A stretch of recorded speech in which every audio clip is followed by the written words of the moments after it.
Hello everyone, and welcome back to Theater Appreciation. I'm your teacher, Professor Garcia, and today what we are going to go over is the Spanish Golden Age of Theater. We're going to go over a little bit of the history of Spain and Spanish culture. You're going to learn a little bit about the history of theater at this time. And finally, you're going to learn about a couple playwrights, and we're going to hear some fun stories. So let's get started. In the year 711, the Moors came from Africa and invaded Spain. The Moors were Muslim, and this is a big deal because Spain wasn't being invaded by another country. They were being invaded by another religion. Now, the Moors brought with them quite a few gifts. But nobody comes into our country and tells us what to do. Nobody likes to be oppressed. Nobody likes to have another group kind of lord over them and control them, even though the Moors were more culturally advanced and incredibly tolerant of all of Spain and their culture. There were a lot of really wonderful things that the Moors brought over, and by going in and invading, they protected Spain from going into the Dark Ages like all of the rest of Europe. So Spain comes out of this much more advanced than they would be, or they would have been, had they not been invaded. So there were a lot of really wonderful things that came with it, and it worked out for the best for Spain, but Spain wasn't happy about being occupied. Now, the Moors did not approve of theater, and so all of the Christians that were part of Spain, they used theater as a way to rebel against their oppressors, and on top of that, to convert more and more people to Christianity. And what they used was their own religion to unite the country. Before this, Spain was broken up into a bunch of little tiny sections, and religion itself helped unify the country, and then they were able to start pushing back. By 1276, we have driven the Moors out of our country, and we begin to restore our country back to the way we want. So Spain used their honor and their religion to liberate themselves, and because of that, those two themes show up in almost all of Spanish drama. In 1479, Aragon and Castile unite, and they finally give us a more unified nation. And within a year, they start the Spanish Inquisition. The Spanish Inquisition, that was a dark time. What they were trying to do was to make sure that no other religion ever came in and invaded again. So what they did is they just went out and were like, if you are anything other than Catholic, you're dead. People turned on each other, they did not trust their neighbors, and things got out of hand. They would invent ways to torture you. Priests began going out and accusing people of heresy and would burn them in the middle of the street. It was a very bad time. Now think of all the Tim Burton movies that you've seen, right? With all of those really dark, sadistic torture devices. Most of those were invented during the Spanish Inquisition, and it was really horrible. Human beings take really dark turns when they're coming out of oppression, and that pendulum swings in this really extreme fashion. And so they would have people or accuse people of being any other religion and murder them in the most horrific ways. Things got out of hand. In 1492, Spain becomes aware of its power. Columbus, as part of Spain and commissioned by Spain, found a new continent, and this continent was filled with gold. When he discovers the Americas, he brings back treasures and an entire new world that could be discovered, that could be conquered by the conquistadores. And then they're bringing home these huge ships of gold. And with that, Spain becomes this huge powerhouse. Now, they have all of this money coming in. They have this huge military force at this time. And now they are one of the most powerful nations on the planet. So they start sending all of their missionaries to this new world so that they can start converting. And so they start taking over a lot of the Americas and this new area. So ships just start leaving Spain and landing in the Americas. England at this time were just a bunch of pirates. Now, they would go around, and any of these Spanish ships that were heading home, they would be intercepted by English ships, and England would go and just steal all of their gold and then take it and hide back. And England had these little tiny ships that were really, really fast, and Spain started getting more and more upset and angry about this. By 1519, Spain is one of the ultimate world powers. They're so powerful that Charles I is declared Holy Roman Emperor. He kind of held the Pope hostage in order to get that title, but he got that title. I mean, this was a man who loved to conquer. He loved to take charge. And by that point, he had already taken over Portugal, Naples, Sicily, Milan, and parts of Africa. The King of Spain goes and confronts Queen Elizabeth. You need to give us all of the people who are taking our gold and give it back. And Elizabeth is like, what gold? What people? What are you talking about? And so Spain goes, that's it. Prepare to die.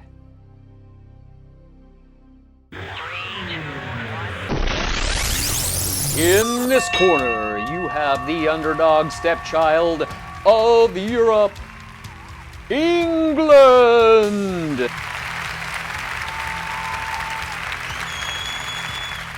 And in this corner, you have the undefeated, undisputed champion of the world, Spain and the Armada.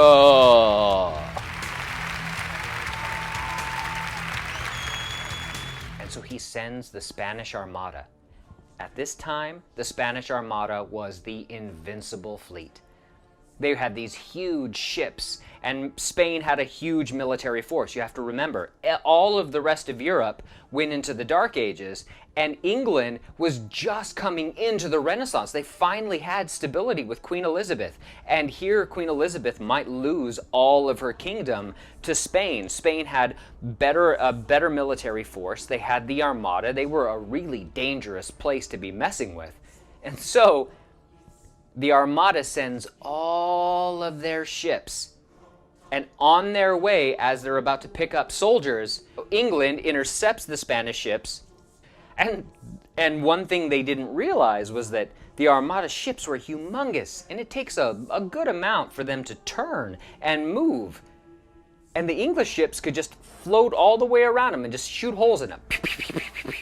And they were trying everything they could at this time. I mean, they even resorted to lighting their ships on fire and sending them directly into the Armada fleet.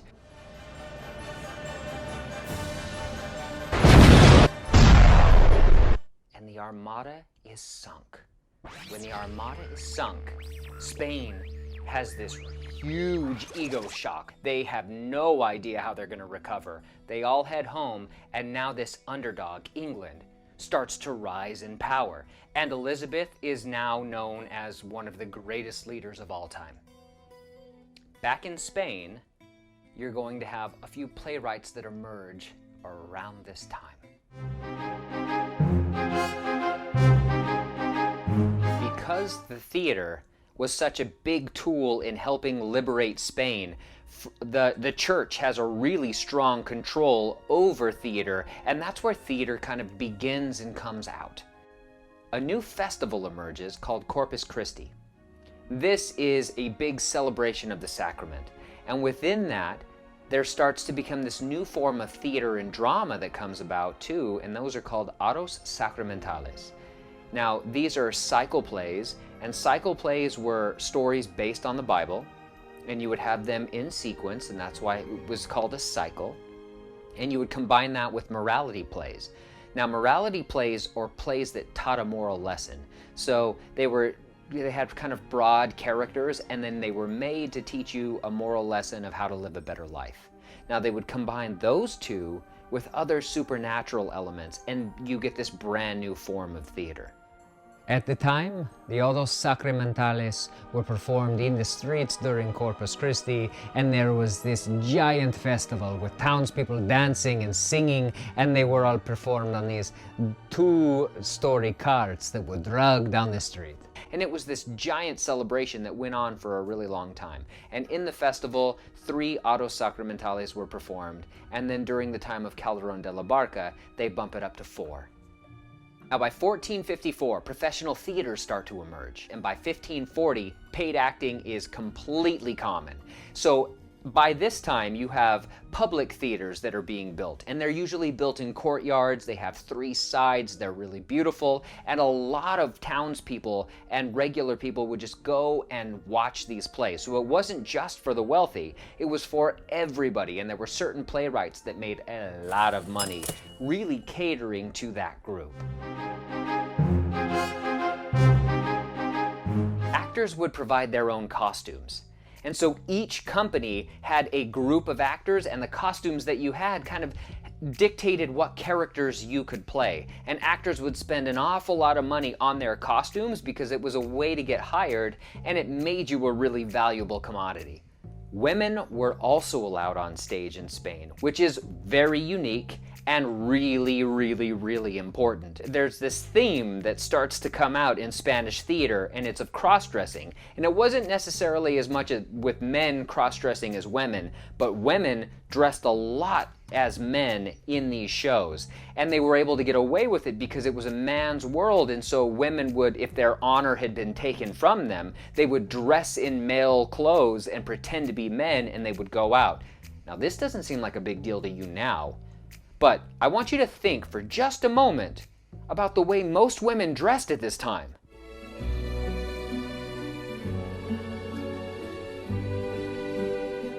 Right? Now think about the way men dressed.